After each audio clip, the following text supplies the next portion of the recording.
विषय केवळ एका विद्यार्थ्याचा नाही, तो विषय केवळ एका शाळेचा नाही, तो विषय केवळ एका घराचा नाही, तर तो विषय प्रत्येक पालकाशी, प्रत्येक शिक्षकाशी आणि संपूर्ण समाजाच्या भवितव्याशी संबंधित आहे. तो विषय म्हणजे शालेय विद्यार्थी हिंसक का होत आहे.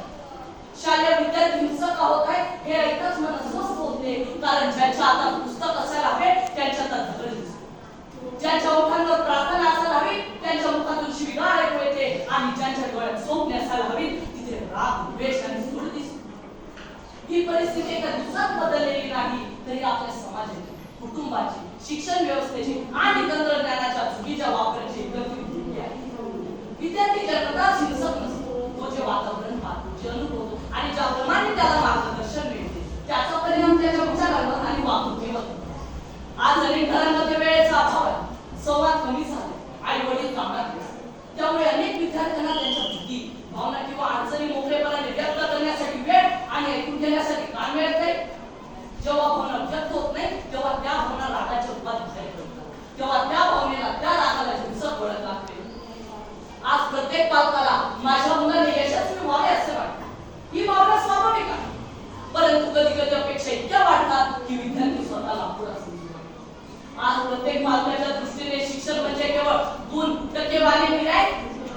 विद्यार्थ्याची किंमत त्याच्या चारित्र्यावर तर मार्कशीटवर मोजली जाते. 95% मार्क मिळाले तरी विचारले जाते उरलेले 5% कुठे गेले, पण कोणी विचार करतो तो आनंद तुझ्या मनात काही प्राण आहे, ते काहीच बोलत नाही म्हणून त्यांना काहीच त्रास नाही असा निष्कर्ष काढणे चुकीचे आहे. विद्यार्थ्याच्या मनात गेली न बोललेले घुसमट अनेकदा राग, नैराश्य किंवा चुकीच्या वागणुकीत बदलू शकते. आजच्या विद्यार्थ्याची तुलना करताना पालक व इतर समाज पहा अमुक किती हुशार, तू त्याच्यासारखा का नाहीस, अशी तुलना विद्यार्थ्याचा आत्मविश्वास कमी करते, कचलेल्या मनात त्याची भावना निर्माण करते आणि हीच भावना हिंसेचे रूप धारण करण्यास लागते.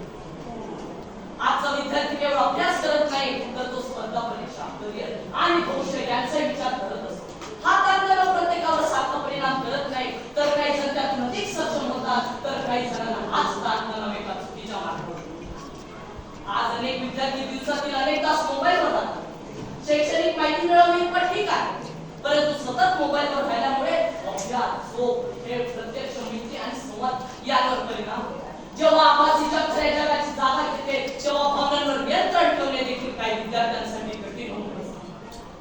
आज ब्लू व्हेल सारखे हिंसक व्हिडिओ गेम्स, वेब सिरीज आणि सोशल मीडियावर सतत मारामारी, रक्तपात आणि शिवीगाळ टाकतात. त्यामुळे विद्यार्थी नकळत त्याचे अनुकरण करतात आणि स्वतःची तुलना इतरांशी करतात. कधी लोकप्रिय होण्याची काय, कधी व्हायरल होण्याची इच्छा, तर कधी ऑनलाईन वाद प्रत्यक्ष भांडण, लाईक्स, फॉलोअर्स किंवा कमेंट्स यावर स्वतःचे मूल्य ठरवतात आणि याच सोशल मीडियावरच्या आक्रमकपणाला फुल समजले जाते.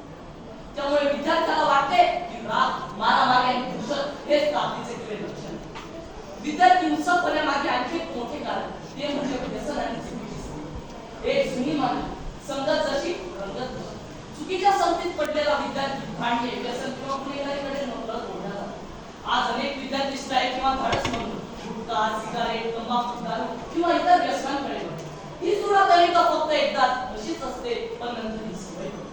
व्यसनामुळे विचारशक्ती कमी होते, राग वाढतो आणि हिंसक वर्तनाची शक्यता वाढते. आजचा विद्यार्थी केवळ जिंकायला शिकतो, पण हरल्यानंतर पुन्हा उभे राहायला शिकत नाही.